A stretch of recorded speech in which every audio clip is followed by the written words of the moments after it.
So listen up. We're gonna go over your essay here very briefly, and then the remainder of today is going to be a reading day, right? Which is really for you. But here's the deal. Just so we're clear, right? You have a short response tonight. Tomorrow, I told you, a social policy, then economic policy, then a test, and then I'm actually out now on Friday. All right, so I'm driving a bus for swim. I think I won't be here because of the swim team. So I want to make sure that I at least go over some of this with you to help you better understand. Since I won't be here on Friday to answer questions, but then all you will do on Friday is you will have that class period to work on your test. Work on your paper and finish it. So there is an example paper, and I know like the instructions tell you to use Chicago style, but here's the thing: like if you go to Purdue Owl, and Purdue Owl is awesome. Don't get me wrong. Like, do y'all know what that is? No. Okay. What do your English teachers tell you to use to learn how to format them? MLA. Okay, where do you learn what MLA is? Okay, well that's not good. Okay, OWL stands for Online Writing Lab. Okay, Purdue University is like the forefront of that. Okay, if you were to go to Purdue OWL and you were to like look up Chicago style, it's going to tell you all sorts of things that are wildly unnecessary. I do not need an abstract. It's a 1,000-word paper, right? Do y'all know what an abstract is? No. See, here's the thing: as you get into college and you start writing like longer and longer papers, you need to know what things mean. Okay, and if you don't know what they mean, you ought to ask questions. Abstract is basically a summary of your paper, right? So like if you find yourself in academia at some point in time where you're writing papers for like other academics, you might have an abstract at the beginning of your paper that is a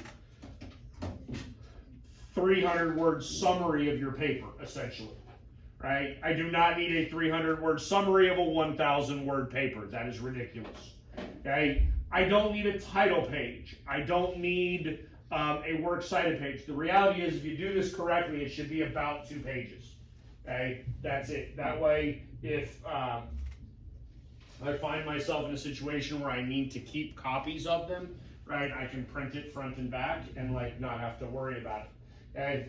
So really what I want you to do, and I think I mentioned this to you before, there are essentially 3 types of professors in the world, right? One that tells you to buy a specific book and you format based on how that book tells you to do it, right? One that tells you like just use MLA, right, and they don't really care so long as it looks consistent. And then one that provides you with a paper and says, make yours look like mine. I am the third guy. Do you understand? Okay? I want your paper to look like mine. Okay? So if you will notice, mine is not double spaced. Yours should not be double spaced. Are you mocking how I write my papers? No, I'm sorry. Listen, personally, I just think it's a waste. I think it's a waste, okay? It's unnecessary, but it should be, right, single spaced, right? That's just a header, okay? So you put that up in the header, but that's a bit of basically what it looks like. And now look, that's 13 citations, and you don't necessarily need to have 13. Okay, that's one of the reasons why I go to a 3rd page, because that's a lot of citations on 1 page. Now I do this actually to teach you how to do footnotes, because I wish when I was your age somebody would have taught me. Okay? One of the requirements that I had to graduate from college, I had to write a 25-page senior thesis. Okay? So like one paper was 25 pages long. I wish somebody had taught me how to use footnotes, right? Because that paper, that page now is really slightly more than half a page because of all those footnotes, right? So my I came out to like 29-page paper would have been, I would have only had to write like 18 pages. What's up? Is there a minimum of citations? No. No minimum, no maximum, right? But here's the deal. Anything that is not common knowledge must be cited. Okay? Anything that is not common knowledge. So if you will look, for example, in my paper, right?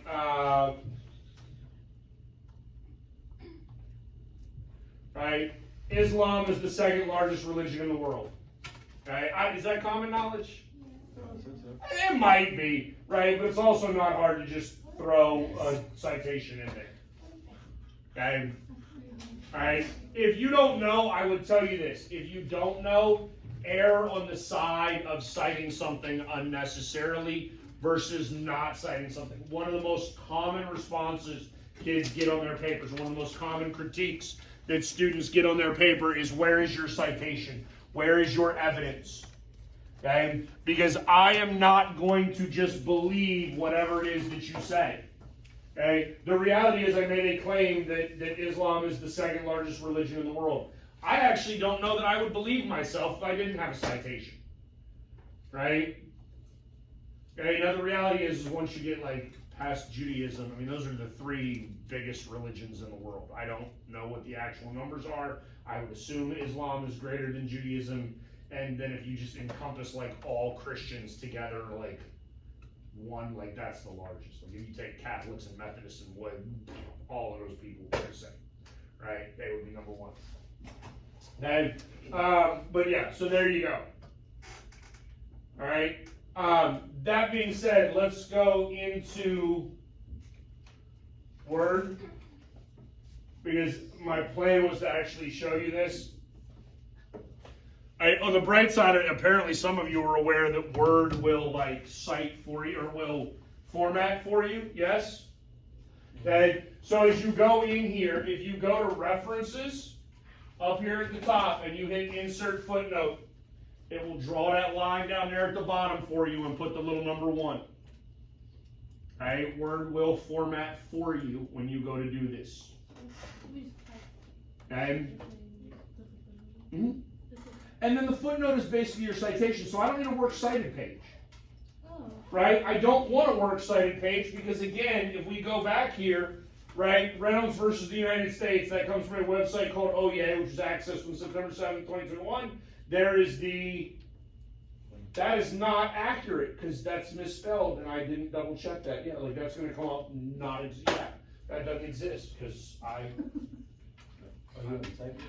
What? No, I typed it in incorrectly. There should be a Z right there. Right? You can copy and paste the link in there. Right? But listen to me, be very careful in doing that. I would suggest you type it out. Don't get lazy. Listen to me.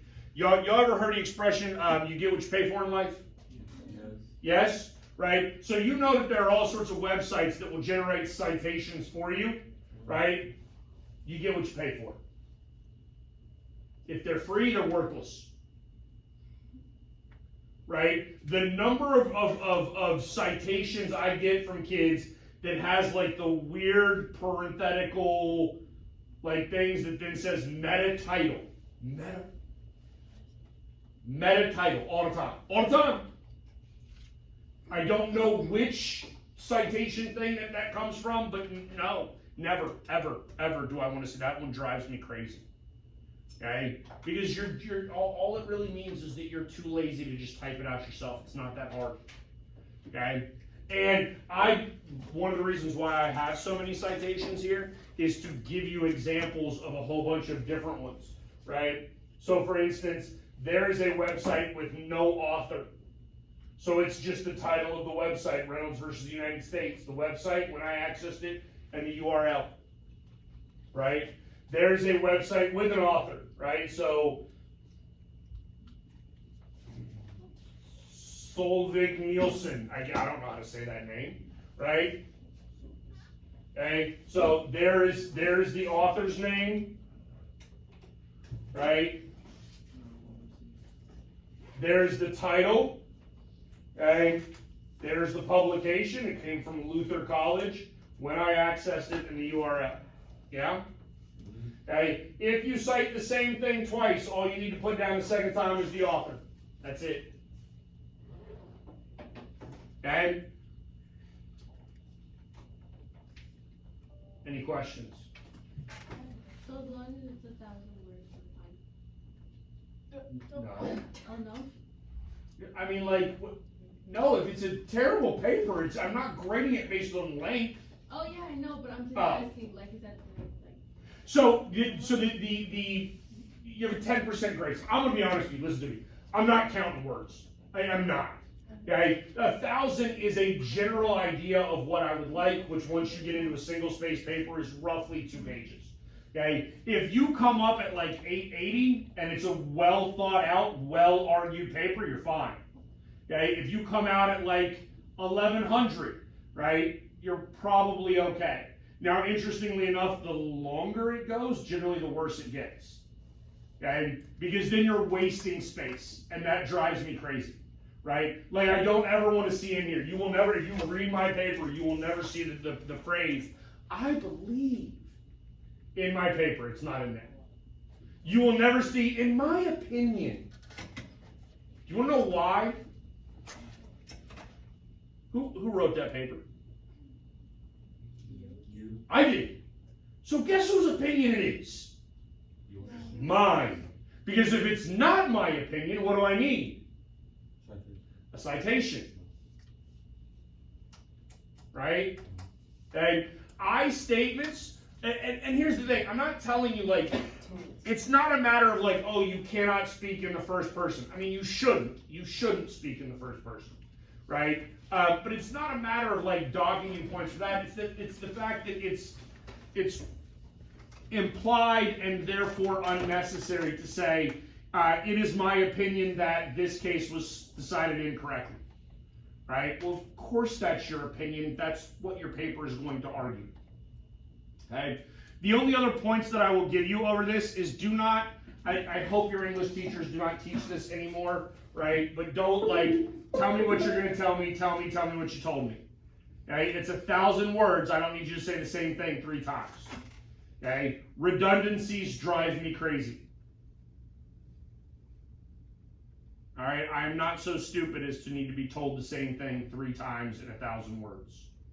Okay? If I get confused, I can simply go back and read it again. Yeah? Okay. I